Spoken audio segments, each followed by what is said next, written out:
Assalamualaikum warahmatullahi wabarakatuh. Alhamdulillahirabbil alamin wa bihi nasta'in wa ala umur dunya waddin wa ala alihi wa sahbihi wasallam ajma'in. Amma ba'du. Puja syukur kepada Allah atas semua karunia-Nya kepada kita semua, terutama nikmat iman dan Islam, sehingga kita bisa berhadir pada acara yang mulia ini. Salam berkesalam kepada Rasulullah Sallallahu Alaihi Wasallam. Allahumma sholli wa sallim wa barik alaih. Mudah-mudahan kita mendapat sapaan dari beliau di hari akhir kelak. Amin, amin ya rabbal alamin. Pemirsa yang berbahagia dimanapun berada, senang sekali hari ini bisa membersamai, memberikan ceramah dengan tema wakaf investasi abadi. Tema ini sangat menarik karena wakaf itu sebuah ibadah yang sangat dianjurkan dalam Islam dan memberi implikasi yang sangat baik untuk peradaban Islam. Pemirsa Tribuners yang berbahagia dimanapun berada, wakaf sebagai sebuah ibadah yang sangat dianjurkan dalam Islam. Mari kita lihat apa sebenarnya itu wakaf. Dari sisi bahasa, wakaf adalah dari bahasa Arab, terdiri dari kata waqafa, yang artinya berhenti, stop, atau tidak bergerak. Dari kata ini, atau dari literasi bahasa, kita bisa memahami bahwa wakaf itu berhenti.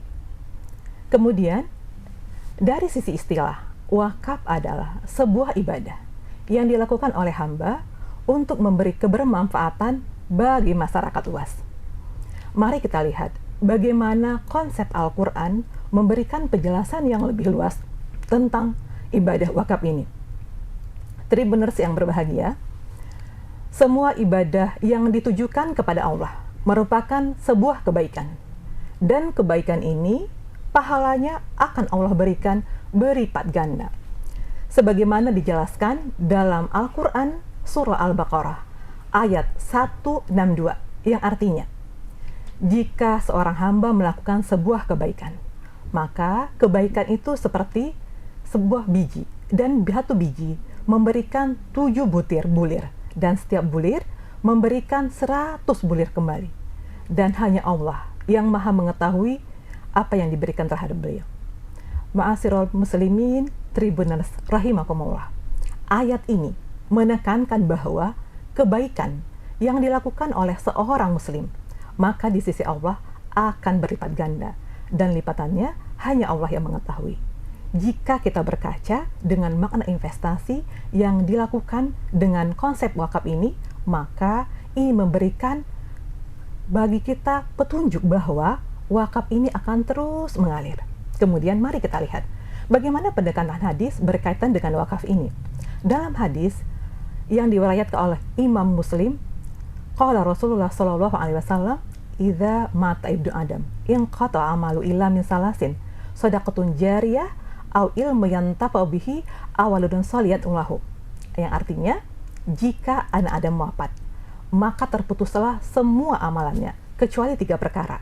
Yang pertama adalah amal jariah, yang kedua adalah ilmu yang bermanfaat, dan yang ketiga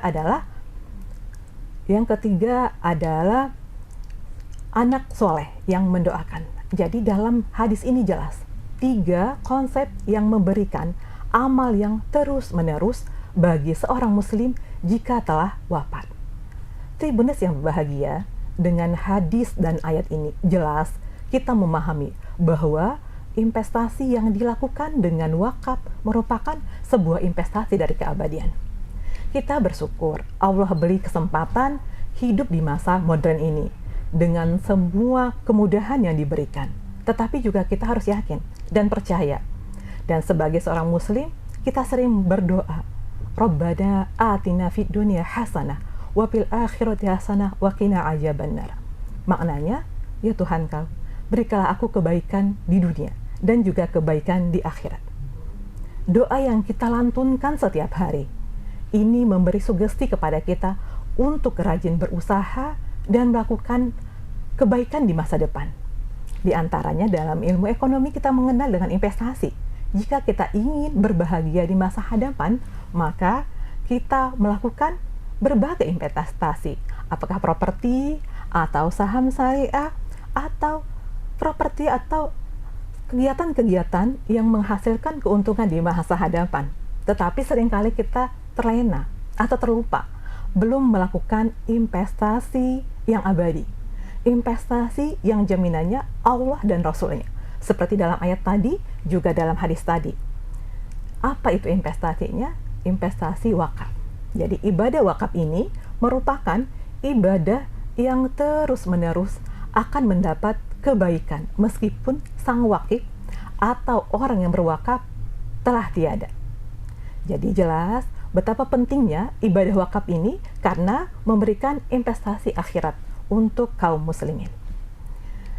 Tribuners rahimakumullah dimanapun berada, setelah mengetahui ternyata begitu hebatnya investasi wakaf ini yang berarti investasi abadi sampai sang pewakif pun tiada, maka pahalanya terus-menerus akan mengalir. Mari kita lihat, apa saja sih sebenarnya yang membuat ibadah wakaf ini menjadi amalan atau investasi yang abadi sampai akhir akhirat. Pertama, tadi kita sudah mengenal apa itu wakaf dan bagaimana kita menyerahkan wakaf. Dalam kajian fikih dikatakan, ketika harta wakaf telah diberikan, maka harta wakaf ini tidak boleh, yang pertama, tidak boleh dijual. Kemudian yang kedua, tidak boleh diwariskan. Dan yang ketiga, tidak boleh dihibahkan. Dengan ketentuan ini, maka harta wakaf yang sudah diberikan oleh pewakif akan menjadi kekal. Jadi, investasi wakaf yang abadi ini, ketika seseorang telah berwakaf, maka hartanya kekal dan kebermanfaatannya mengalir. Kita melihat dalam berbagai peradaban Islam, bagaimana wakaf itu menumbuhkan, menguatkan peradaban umat Islam. Ayo kita sejenak mengingat bagaimana wakaf yang dari masa Rasul sampai sekarang itu terus berkembang dan memberi banyak kebaikan. Kita lihat dan kita yakini bahwa Rasul dan para sahabatnya semua berwakaf. Di antaranya, kalau kita berkunjung ke kota Madinah, kita akan menemukan ada Masjid Quba yang juga dari wakaf. Ada Masjid Nabawi yang juga dari wakaf. Bukankah benda wakafnya tetap? Dan kebermanfaatannya terus mengalir. Ini membuktikan bahwa pahala atau ibadah atau investasi wakaf ini abadi sampai di masa ini. Itu kita lihat di sejarah dan bisa kita saksikan sampai sekarang. Kalau tadi di masa awal Rasul, sekarang kita lihat di masa peradaban pertengahan Islam. Kita melihat banyak universitas, perpustakaan, lembaga sosial yang didirikan dari harta-harta wakaf. Dan contoh konkretnya, kalau Tribuners berkunjung ke kota Mesir, akan menemukan sebuah kampus Universitas Al-Azhar yang dibangun di tahun 970 dan kokoh sampai sekarang, masih bisa berdiri, juga masih memberi banyak kebermanfaatan untuk para pelajar dari strata 1 sampai strata 3 yang memberi banyak kebermanfaatan. Dan ini dibangun dari ibadah wakaf. Tribuners rahimakumullah dimanapun berada,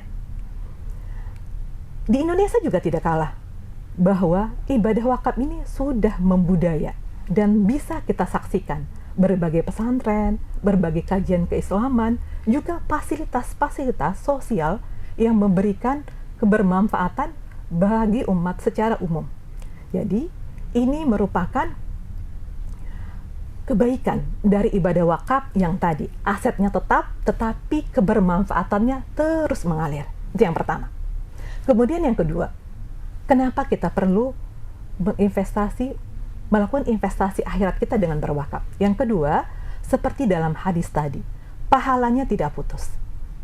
Tribuners rahimakumullah, kita yakin dengan sabda Nabi kita, jika kita berwakaf, maka pahalanya akan terus mengalir sampai sang pewakif tidak ada. Jadi terus mengalir dan mendatangkan kebaikan. Dan kita faham pada ajaran agama kita, berhentilah amal kita kalau kita sudah kembali kepada Sang Khalik. Jadi dengan beribadah wakaf, memberikan investasi wakaf, maka kebaikan, pahala yang kita dapatkan akan terus mengalir. Tribuners rahimakumullah, sangat menarik kalau kita tergugah hatinya untuk mau beribadah wakaf. Dan yang ketiga, ibadah wakaf ini sendiri adalah ibadah spiritual, tetapi juga ibadah sosial. Dalam sejarah tadi sudah kita lihat bagaimana kebaikan-kebaikan yang ditularkan atau yang diberikan dari hasil pembiayaan wakaf ini untuk masyarakat secara umum. Tribuners yang dirahmati Allah dimanapun berada, umat Islam mesti kokoh. Jadi, salah satu caranya untuk membangun kekokohan perekonomian umat Islam dengan cara berwakaf. Itu 3 hal yang menguatkan kita. Kenapa investasi wakaf ini memberi keabadian dari dunia sampai akhirat, dari masa ke masa, dan bisa kita saksikan sampai sekarang. Tribuners yang berbahagia dimanapun berada, kita juga bisa melihat sebenarnya bagaimana ya kalau saya akan berwakaf. Tribuners yang berbahagia dimanapun berada, kita sekarang sudah berada di masa yang modern. Tentu hukum Islam juga ajaran Islam banyak penyesuaiannya. Di antaranya, kalau dalam benak Tribuners dulu, berwakaf itu harus memberikan lahan yang besar atau juga bangunan yang besar, tentu tidak sekarang. Sekarang dengan kecanggihan teknologi, kita bisa berwakaf dengan banyak cara dan dikenal dengan istilah cash wakaf. Kalau tadi kita melihat sebuah masjid yang dibangun dari wakaf, maka kita juga bisa memberi cash wakaf. Wakafnya dalam bentuk uang yang mungkin membantu untuk menyelesaikan pembangunan masjid tersebut. Itu satu sisi. Juga di sisi lain, misalnya kalau memberi tegelnya kah, atau semennya kah, atau alat penerangannya kah, itu juga sudah bagian dari wakaf. Dan yang kita berikan tidak mesti langsung berbentuk semen atau juga tegel, tetapi kita bisa memberikannya dalam bentuk uang yang dikenal dengan istilah cash wakaf, yang nanti para najir akan memberdayakannya untuk kemaslahatan atau pembangunan masjid. Itu satu sisi. Kemudian di sisi lain, kalau merasa repot untuk berjumpa dengan para pengelola wakaf atau najir wakaf di masa modern sekarang ini, kita bisa berwakaf dengan mendatangi. Misalnya, tanpa harus mendatangi, kita bisa menggunakan gadget kita. Karena Tribuners yang dirahmati Allah, kecanggihan teknologi juga seyogianya kita manfaatkan untuk semakin banyak beribadah. Jadi dengan gadget yang ada di tangan kita, kita bisa memberikan wakaf. Dan sudah banyak platform-platform wakaf yang tentunya memberi banyak kebermanfaatan dan memudahkan kita untuk berwakaf. Kemudian, kalau tadi kita berinvestasi untuk dunia, kita melakukannya secara kontinuitas. Mudah-mudahan juga berwakaf bisa kita lakukan secara kontinuitas. Karena tadi apa? Karena berwakafnya tidak menunggu kita harus kaya, tidak menunggu kita harus memiliki harta yang berlimpah, atau tidak menunggu kita memiliki misalnya aset tanah tertentu. Karena berwakafnya bisa kita lakukan dengan yang paling ringan dan yang paling mudah menggunakan berbagai platform yang ada di negara kita. Dan ini tentu memberi dampak positif nanti untuk kemaslahatan umat. Tribuners yang dirahmati Allah, dengan berwakaf tadi, apa yang harus kita lakukan sebelum memberikan harta wakaf? Pertama, harta yang kita berikan tersebut adalah harta milik sendiri. Tribuners yang dirahmati Allah, dalam kajian fikih Islam, pemberian dalam bentuk wakaf seyogianya memang adalah harta milik sendiri, dan yang kedua kekal. Karena tadi dikatakan dari segi bahasa, wakaf itu adalah berhenti atau tidak bergerak. Sehingga harta yang boleh diwakafkan adalah harta milik sendiri dan juga kekal. Sehingga kebermanfaatannya bisa diberikan kepada umat secara baik, atau dalam bahasa agamanya kita kenal dengan kemaslahatan umat. Tribuners yang dirahmati Allah, setelah kita memiliki harta dan hartanya tersebut adalah kekal, kemana kita bisa memberikannya agar niat kita untuk dapat berinvestasi abadi itu terwujud? Baik, bisa kita berikan ke para pengelola wakaf. kenal dengan istilah najir wakaf. Najirnya bisa perseorangan, bisa juga lembaga sosial, bisa juga organisasi, bisa juga lembaga yang memiliki hukum, berkekuatan hukum. Jadi misalnya Tribuners ingin berwakaf, saya pakai gadget saja berwakaf, dan di sini banyak platform yang bisa dilakukan. Dengan catatan tadi, kita bisa memberikannya secara kepada perseorangan, najir perseorangan, atau juga najir organisasi, atau juga najir yang berbadan hukum.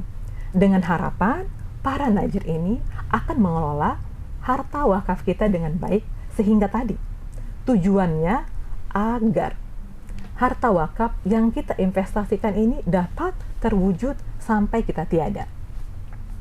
Tribuners yang berbahagia dimanapun berada, setelah kita mengetahui apa syarat yang harus kita persiapkan sebelum memberikan aset atau harta wakaf.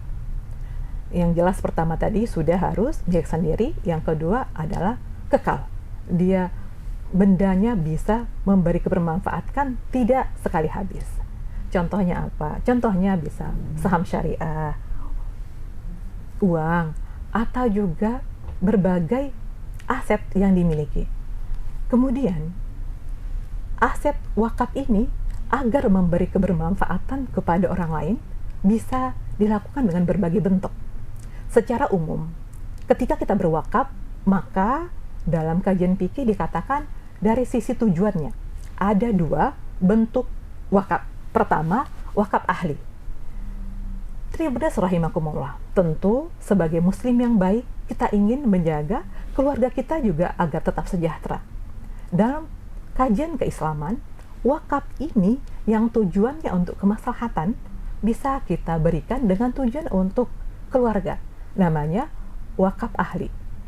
Jadi kita berikan aset atau harta wakaf kita ini kepada najir, dan kita nyatakan bahwa kebermanfaatan atau manfaat dari harta yang kita wakafkan ini tujuannya adalah untuk kemaslahatan keluarga, sehingga bentuk wakafnya wakaf ahli, dan ini dibenarkan dalam syariat Islam. Kemudian yang kedua, bentuk wakaf kedua berdasarkan tujuannya seperti yang umum kita ketahui adalah wakaf khairi, yang mana harta atau aset wakaf yang diberikan kepada najir untuk dikelola memang tujuannya untuk kemaslahatan umat secara umum. Jadi, siapapun yang mengambil manfaat yang diberikan oleh najir sebagai pengelola harta wakaf kepada siapapun dibolehkan. Dan ini yang umum kita temukan di berbagai tempat di negara kita. Tribuners rahimakumullah dimanapun berada, ketika kita sudah tahu bagaimana kita memberikan wakaf, bagaimana kita menyerahkannya, dan bagaimana peruntukannya, kita juga diminta kudu untuk terus melakukannya. Karena tadi, kita yakin kehidupan kita di dunia ini sementara, dan kehidupan akhirat adalah kehidupan yang lebih abadi. Kalau saja kita di dunia ini ingin mendapat kebahagiaan, kita melakukan berbagai kegiatan seperti investasi dengan berbagai hal agar kehidupan kita di masa hadapan juga sejahtera dan bahagia. Konon lagi, kalau kita yakin dan percaya seperti doa yang tadi kita panjatkan setiap hari, untuk menuju akhirat perlu ada persiapan. Dan salah satu ibadah persiapannya adalah ibadah wakaf. Kalau investasi kita lakukan secara kontinuitas, mari berwakaf juga kita lakukan secara kontinuitas. Karena tadi tidak perlu harus menunggu banyak, menunggu kaya, menunggu sampai kita berkecukupan. Tetapi kita bisa melakukannya bertahap. Misalnya, kalau tahun ini kita sudah berwakaf, kita punya planning, tahun depan lagi kita berwakaf. Dan kalau hari ini kita sudah berwakaf, mari Tribuners kita ajak orang-orang di sekitar kita untuk sama-sama berwakaf. Karena tadi jelas wakaf ini dijamin oleh Allah dan Rasul-Nya. Ada jaminan keabadian pahalanya di dalam hadis dan di dalam Al-Quran. Tribuners yang berbahagia dimanapun berada, apalagi yang mendorong kita atau yang memotivasi kita supaya tadi kegiatan berwakaf secara kontinuitas bisa kita lakukan. Misalnya, yang pertama, kita tadi meyakini bahwa harta yang kita miliki sekarang ini bukan harta yang kita miliki selamanya. Karena apa? Karena kehidupan kita akan dipisahkan dengan kematian. Tribuners rahimakumullah, mari kita sejenak merenungkan Quran Surah Ali Imran ayat 92. Bismillahirrahmanirrahim. Lan tanalul birra hatta tunfiqu mimma tuhibbun wa ma tunfiqu fa innallaha bihi khabir. Yang artinya, sekali-kali kamu tidak akan sampai kepada kebajikan yang sempurna sampai kamu memberikan sebagian dari yang kamu cintai, dan apa yang kamu berikan sesungguhnya Allah Maha Mengetahui. Tribuners yang berbahagia dimanapun berada, ayat ini diyakini ulama sebagai dalil yang menyatakan bahwa kita sampai di kebajikan yang sempurna kalau kita memberikan apa yang kita cintai. Harta benda merupakan hal yang dicintai manusia, dan kalau kita ingin harta yang kita miliki dan kita kumpulkan di dunia ini membersamai kita di akhirat, yuk kita wakafkan. Karena tadi, wakaf adalah investasi yang abadi yang menghubungkan dunia akhirat, dunia sekarang dengan akhirat. Meskipun pewakif atau orang yang berwakaf sudah tiada di muka bumi ini, tetapi kebermanfaatannya akan terus mengalir kepada orang-orang yang mendapat kebermanfaatan dari aset atau kekayaan atau harta yang sudah diwakafkan. Seperti kita ketahui di pepatah negara kita, di pepatah yang ada di negara kita, manusia mati meninggalkan legacy yang baik. Jadi nama baik, nama harum akan selalu diingat. Jadi kontinuitasnya nampak kalau kita memberikan harta, memberikan kekayaan, atau memberikan aset kita untuk ibadah semata-mata karena Allah, untuk kemaslahatan umat. Itu yang pertama. Kemudian yang kedua, agar kita termotivasi untuk terus berwakaf. Tadi disebutkan dalam hadis tadi yang diriwayatkan oleh Imam Muslim bahwa pahalanya akan terus-menerus mengalir. Kalau tadi kebermanfaatannya mengalir terus, ketika kita sudah tiada, kita tetap mendapat kebermanfaatan, orang akan mendapat kebermanfaatan dari aset wakaf yang sudah kita berikan. Dan nama kita menjadi orang baik itu sesuatu hal yang selalu diinginkan oleh orang-orang mukmin. Kemudian Tribuners, tadi dikatakan, jika kita berwakaf, maka pahalanya akan terus-menerus mengalir. Ini dilegitimasi dalam hadis tadi, hadis sahih dari Muslim tadi, bahwa ketika kita sudah memberikan harta untuk diwakafkan, maka pahalanya terus-menerus akan mengalir. Dan juga kita yakini, kita sebagai umat Muslim, juga sebagai manusia, ada batasannya di dunia ini. Yuk, Tribuners, kita bergegas untuk mau berwakaf dan memberikan yang terbaik secara kontinuitas. Seperti tadi, kalau kehidupan kita di dunia ini saja, kita ingin bahagia, maka kita melakukan investasi secara berkelanjutan. Demikian juga, jika kita ingin akhirat kita bahagia, yuk, mari kita berwakaf secara berkelanjutan. Karena tadi, kita yakini bahwa wakaf ini adalah ibadah yang abadi. Refiners yang berbahagia dimanapun berada, akhirnya kita paham bahwa Islam memberi kemaslahatan untuk alam semesta. Juga kita sebagai hamba-hamba yang taat kepada Rasulnya dan mengikuti sunnahnya seyogyanya, mengamalkan apa yang sudah dicontohkan oleh Rasulullah SAW dengan melakukan ibadah wakaf. Karena tadi jelas bahwasanya ibadah wakaf ini akan memberi kebermanfaatan yang panjang untuk orang-orang yang mendapat kebermanfaatan dari tujuan wakaf kita. Dan akhirnya kita juga mengenal bahwa dengan wakaf ini, peradaban Islam dibangun. Juga harapan kita, dengan wakaf ini, kemandirian ekonomi umat Islam bisa terdorong. Dan akhirnya kita juga meyakini, dengan ibadah wakaf, mudah-mudahan Allah menerimanya dan menjadikan sebagai ibadah yang terus-menerus mengalirkan pahala bagi pewakif. Demikian yang dapat disampaikan. Terima kasih untuk perhatian. Semoga apa yang disampaikan membuka hati kita dan meringankan langkah kita untuk mau melakukan ibadah wakaf ini. Usikum wa nafsi bitaqwallah. Wallahu muwaffiq ila aqwamit thoriq. Wassalamu alaikum warahmatullahi wabarakatuh.